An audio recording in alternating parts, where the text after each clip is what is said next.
Thank you very much for accepting us here in the embassy. So let's start with the first question.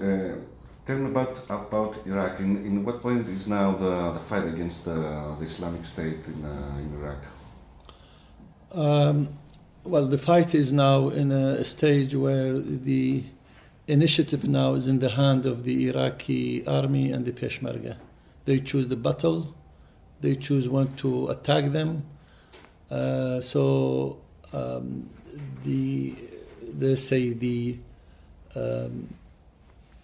was that ISIS, this myth about ISIS is finished. I think we were able to break them. We were able to push them back. The Peshmerga were the first to break that the myth about Daesh. They are unresistible, and they will take all over Iraq. And there were a lot of story about them in Syria too. But now they are on the run. The Iraqi army, they are from the Western Front. They are chasing them. The Kurds has liberated, I would say, 95% of the territory what fell in their hand. Shingar, the last city where the massacre happened, and now in their hand, and the people are slowly going back. So now the battle is for two main cities, which is Mosul. The preparation is there. So we are now in a better position than before. Good. It is perceived that at this moment Iraq, many analysts say, many foreign media say that Iraq is a intersected country. Do you believe, or are you afraid that this soon is going to be a de facto situation? There was a concern, yes, we agree. But now the government is intent to stay unify the country. There was a problem, of course, with the Erbil government, but they reached an agreement on that a month ago with the new government, and there was on the budget they reached an agreement. On the oil they reached an agreement as well. So I will say all this accumulated problem from the previous government slowly, it has been dealt with. And the third important thing for the new government, it announced that to have a reconciliation process to bring all the Iraqi together. There are those we have, especially in the western part of the country, they have grievances. And the new government, with the presidents, agreed that they should reach an agreement, and they are working on it. Do you consider possible the creation of a Kurdish state in the imminent future? Near future. In the near future. Well, I don't see any, let's say, formal demand from the Kurdish part for an independent state. Still, the Kurds declare that they are part of the Iraq Federation, and they are still contributing to the federal and to the national economic wealth of Iraq. There is no, the possibility, of course, is, they don't hide their, the Kurds, they don't hide their wish to become an independent country. It is constitutionally is their right. But that depends on the circumstances. If it happens, I'm talking about if that will happen, I think they wish to have it peacefully with agreement. If that happens, but I don't expect it will be in the near future. So as shown by the recent attack in France, the West in Europe is the crosshairs of the jihadists. Where do you believe that this situation will lead? After what happened in Paris, which we condemn, strongly, and we saw more than 1 million people in that march. What is terrorism means? Terrorism, as we always say, this is not only an Iraqi issue. All along we said it is an international issue. We have all to have to participate. If it doesn't reach this country today, it will reach that country maybe the day after. And it reach Europe, and it will reach other countries. So we have internationally, we have to cooperate and fight it. Jihadis or, terrorist acts by Al-Qaeda or by ISIS, it's not an imaginary threat, when we have to be very, very frank about it. This is a real one, and it happened in France. Tomorrow it could happen anywhere.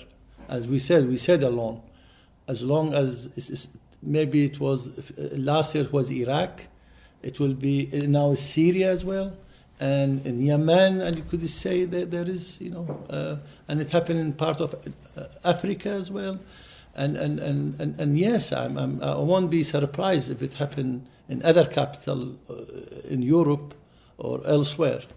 So we have to be very careful about it, because if we do not control it, then we will have, unfortunately, maybe a religious war or something. So I think the world understands the situation very well, and we need to act of it. We need not to talk about it. It's not so, well, it doesn't concern me. I don't have Muslim community or any other religion here. It's not about that. It's about terrorism, and we need to nail it down. Criticizers of the Western foreign policy believe that ISIS and other Islamic movements are a Frankenstein, a sort of Frankenstein created by the West itself. By its policies, its interference in the Middle East generally, and by financing the Islamist extremists in Syria and in other countries. What is your opinion? What I think is we should not talk anymore about dragons and demons. I don't think this is time for it. The time for now, we have to deal with the problem. We have a problem now, and it's there, and we have to go and deal with it. Without having an international cooperation, we could go and debate it, philosophically, till the sunset. But I don't think this should be our approach, because the more you talk about it and think, the more things happening, and we lose a lot of people. There is a danger of national, security in many countries. It's threatening millions. So what we have to do about it? Okay, now is a reality. They are there. These people started with some people supporting them financially. But now they have land, they have territory in their hand, there are oil fields in there, they are selling oil. They sell oil so cheap they could finance themselves. They become, as you call it, the word Frankenstein, now they are doing that, but what are you going to do about it? We have to dry their resources. We have to attack them. Well, I mean, I'm as I said, we could talk about a lot of things, but of course, the regimes there, they have... themselves, they were not democratically enough. Most of them, they were not even democratically elected. And there were grievances, of course, from people, human rights abuse, undemocratic rule, and we could go, corruptions. I mean, all that we saw, if I call it they call it spring uprising, spring uprisings, which is actually, it wasn't spring uprising, it's worse. It was...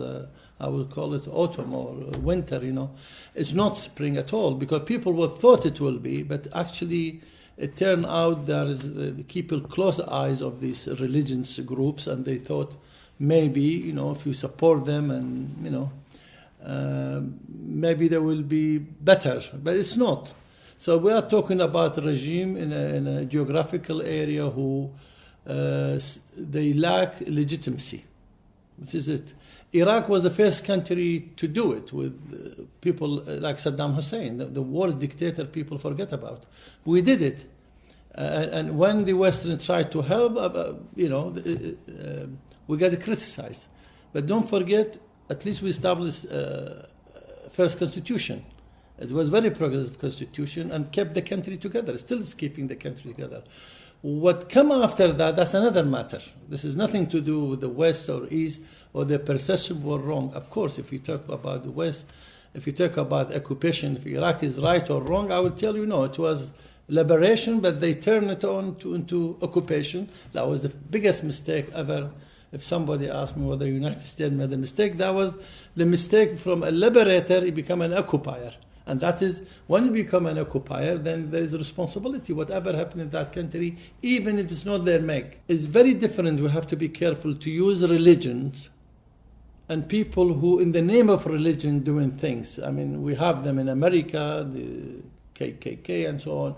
In the name of religion, they used to execute the black people, and that same religion, supposed to be Christian. So it's nothing new in there. But what is new in that is just an excuse, because this is, to me, this kind of view is entail a lot of racism. It's nothing to do with, people believe, it's fine. Not you cannot tell me 1.5 billion Muslim in the world are all terrorists. That's impossible. You cannot, because the most victim of this terrorist Islamic thing, which is, is Muslim themselves, more than anyone else. Immigration, of course, it goes on country to country and on the circumstances. And I can understand the country like Greece is small at the front line. They have to protect themselves. But on the other hand, there are international obligations. What do you do? What's about the human rights you sign? What's about all these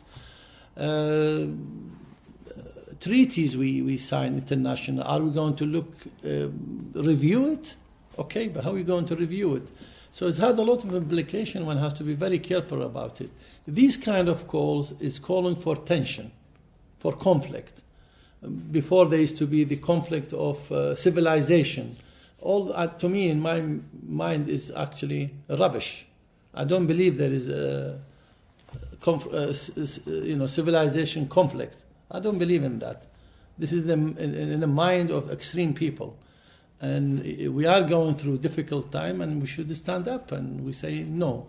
Immigration is a right, I think, but it depends from one case to another. I cannot say what Greece has to do, but of course any country has the right to stop people coming illegally there, and they have to put their account, the method they come on. What do you think? A boat full of people left in the middle of the sea, what the poor Greek guard do? Will let them die?